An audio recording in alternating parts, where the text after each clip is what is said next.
કેશોદના માણેકવાડા નજીક આકસ્મિક ઘટનાની નિષ્પક્ષતાથી તપાસ કરવા પરિવારજનોની માંગ. કેશોદ નજીક આવેલા માણેકવાડા નજીક રાષ્ટ્રીય ધોરીમાર્ગ પર ગત તારીખ 13મી જુલાઈએ રાત્રે નંબર પ્લેટ વગરના ટ્રેક્ટર સાથે મોટરસાયકલ આકસ્મિક ઘટના બની હતી, જેમાં બાઇક સવાર પરેશભાઈ ઉર્ફે ભૂરો નરોત્તમભાઈ લોઢિયાનું ગંભીર રીતે ઇજાગ્રસ્ત બનતા મોત નીપજ્યું હતું. આકસ્મિક ઘટનામાં મોતને ભેટનાર આશાસ્પદ યુવાનના પરિવારજનોએ જૂનાગઢ જિલ્લા પોલીસ વડાને લેખિતમાં રજૂઆત કરી શંકાસ્પદ આકસ્મિક ઘટના અંગે ફેર તપાસ કરી ન્યાય આપવાની માંગણી કરી છે. મૃતક પરેશભાઈ ઉર્ફે ભૂરો નરોત્તમભાઈ લોઢિયાના પરિવારજનો હાલમાં રાજકોટ ખાતે રહેતા હોય અકસ્માતની જાણ થતાં આવવા નીકળી ગયા હતા, છતાં કાકાના દીકરાને ફરિયાદી બનાવી ભારતીય ન્યાય સંહિતા કલમ 106(1), 281 અને મોટર વાહન અધિનિયમ 177, 184 હેઠળ મૃતક વિરુદ્ધ ગુનો નોંધવામાં આવ્યો હતો. ત્યારે ફાર્માટેક કંપનીનો નંબર વગરનું ખાડા કરવાના ટ્રેક્ટરના ચાલક કે માલિકનો કોઈ ઉલ્લેખ સુદ્ધા કરવામાં આવ્યો નથી.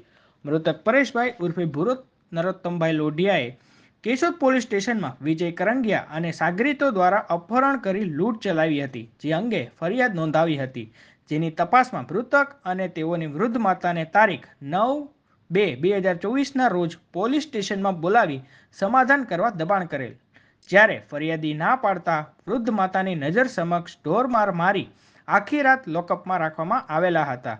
મૃતક યુવાનને અસહ્ય દુખાવો થતાં તારીખ 11/2/2024ના જૂનાગઢ સિવિલ હોસ્પિટલમાં સારવાર માટે ખસેડવામાં આવ્યા બાદ પોલીસ ફરિયાદ નોંધવા જતાં પોલીસ દ્વારા દિલાસો આપી સમજાવી લીધા હતા.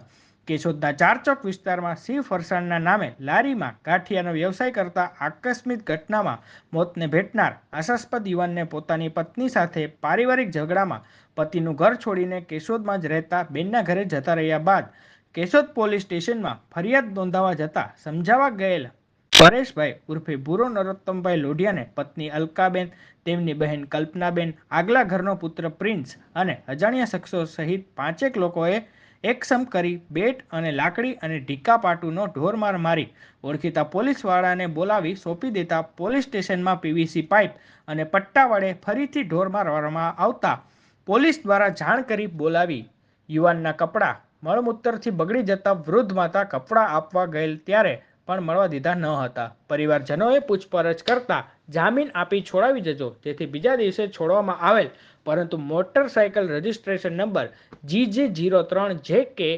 8219 અને પૈસા ભરેલું પાકીટ કોર્ટમાંથી હુકમ લાવી છોડાવવા જણાવ્યું હતું.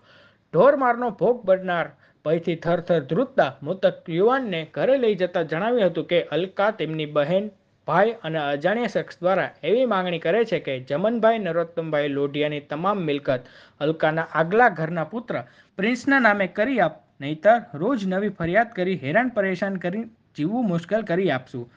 ફરિયાદી મીનાક્ષીબેન પોતાની વૃદ્ધ માતા સાથે કેશોદ પોલીસ સ્ટેશનમાં ફરિયાદ નોંધાવા જતાં ગુનેગાર માફક મહિલાની ગરિમા જાળવ્યા વગર ભૂંડી ગાળો બોલી વૃદ્ધ માતાને વાળ પકડીને નીચે પછાડીને કહ્યું હતું કે ભૂરાની જેમ ધોકા અને પટ્ટાવાળી કરવી પડશે, જેથી રોઈ કગરીને હાથે પગે લાગી ઘરે પહોંચી કેશોદ ખાતે રહેવું સલામત ન હોય.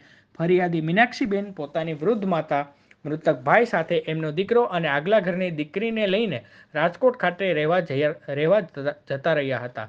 કેશોદ પોલીસ દ્વારા કબજે લેવામાં આવેલ મોટરસાયકલ અને પૈસા સાથે પાકીટ છોડાવવા અકસ્માતના દિવસે આવેલ અને રાત્રે પરત રાજકોટ જતા માણેકવાડા નજીક આકસ્મિક ઘટના બની હતી. ગત તારીખ 22મી જુલાઈના રોજ મૃતકની પત્ની કપડાં લત્તા ઘર દાગીના લઈને એમની બહેનની ઘરે જતા રહ્યા બાદ અલકાબેન અને મળતિયાઓ દ્વારા સ્થાવર મિલકત અને દસ્તાવેજો સોંપી દેવા ધાક ધમકી આપવામાં આવતા ફરિયાદી મીનાક્ષીબેન પોતાની વૃદ્ધ માતા અને બાળકોને પરત રાજકોટ લઈ ગયેલ છે. જૂનાગઢ જિલ્લા પોલીસ વડાને લેખિતમાં કરેલી રજૂઆતમાં મૃતક પરેશભાઈ ઉર્ફે ભૂરો નરોત્તમભાઈ લોઢિયાનું આગોતરું આયોજન કરી મારી નાખીને આકસ્મિક ઘટનામાં ખપાવી દેવાનો પ્રયાસ કર્યો છે. ત્યારે ખાસ કોડ દ્વારા નિષ્પક્ષ નિષ્ઠાપૂર્વક તપાસ કરી સત્ય હકીકત બહાર લાવી જવાબદાર ઈસમો અને સંડોવાયેલ શખ્સો વિરુદ્ધ ભારતીય ન્યાય સંહિતાની જોગવાઈ હેઠળ ગુનો નોંધી કાયદેસરની કાર્યવાહી કરવામાં આવે એવી માંગણી કરવામાં આવી છે.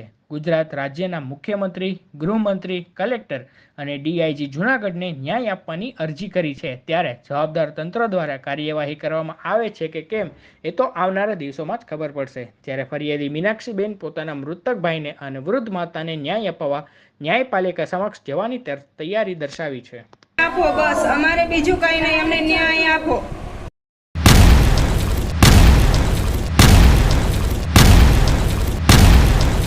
दिव्य सरदार न्यूज, सब पर नजर, सबकी खबर।